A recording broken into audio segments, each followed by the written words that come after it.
Edwin Sifuna, the Senate of Nairobi County, made a certain statement that has erupted Kenya. The opposition team is happy, of course, but William Ruto and his bloggers are devastated. They've been cornered and they are making unnecessary noise in Kenya. Sifuna, while being interviewed at Inoro FM, he stated that he is ready to work with Gachagua, Kalonzo, and other alternative opposition principals in as much as they have the same vision of sending William Ruto home.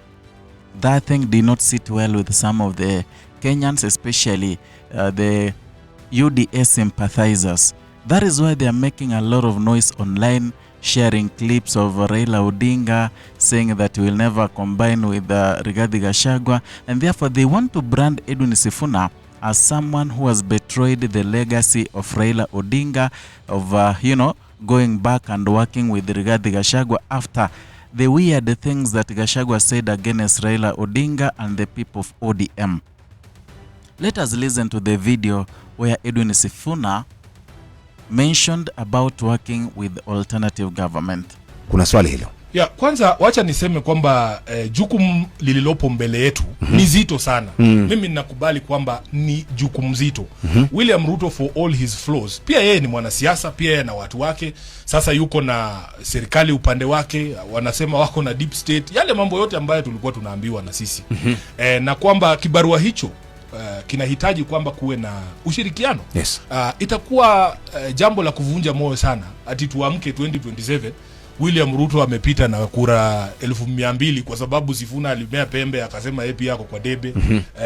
Kalonzo akasema ako kwa debe. DCP wakatoa candidate.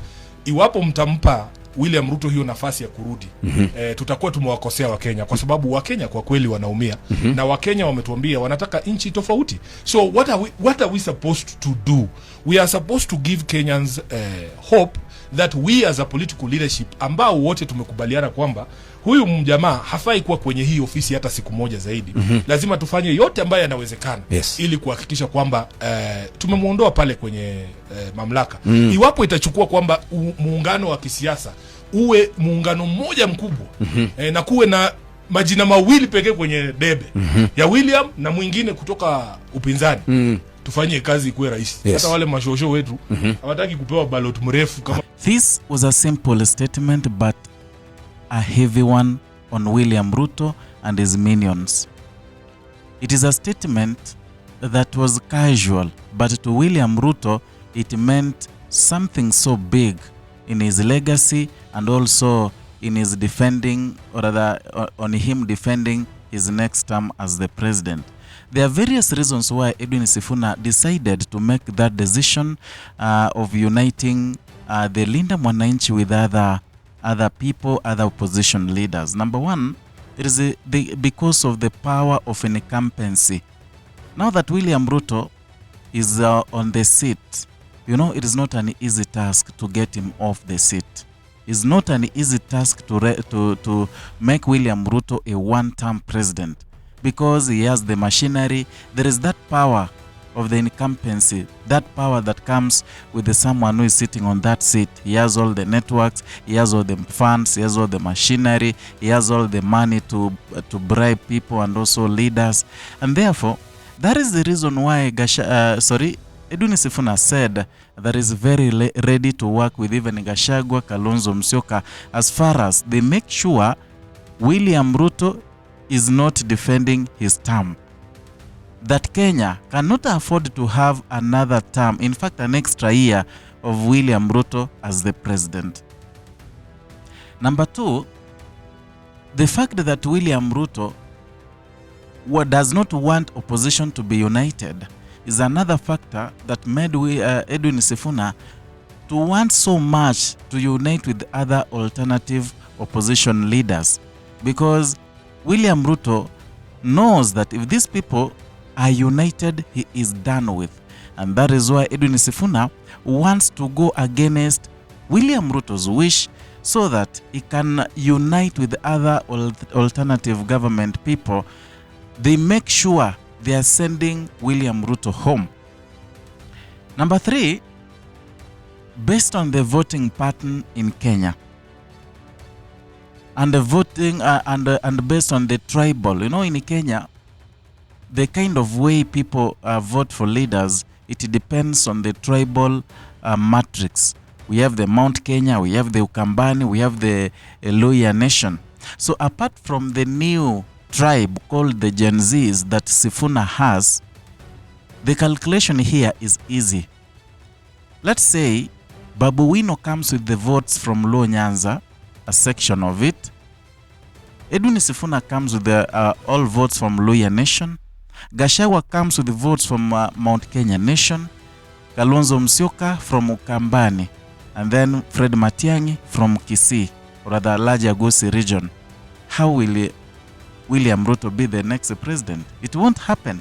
And that is why he saw it wise to unite with the alternative government so that they form a government. Because it can be shameful if everyone vies. Kalonzo is vying, Matiang'i is vying, Sifuna is vying. And then at the end of the day, what will happen?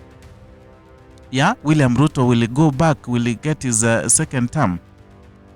Number 4, Sifuna himself and the Linda Mwananchi, they don't have enough monetary muscle to battle out with William Ruto. William Ruto is one man who stole enough when he was the deputy president. Despite, Uhuru Kenyatta tried to cut him off a little by introducing new currency because they knew that William Ruto had a stack of money at some place. So they wanted those men to be rendered useless so that to reduce that power that comes with money. But William Ruto ni mjanja. He had a lot of money in overseas, he had a lot of money in other banks. So ile pesa imeongezeka now that is the incumbent. So battling out with someone like that itakuwa ngumu.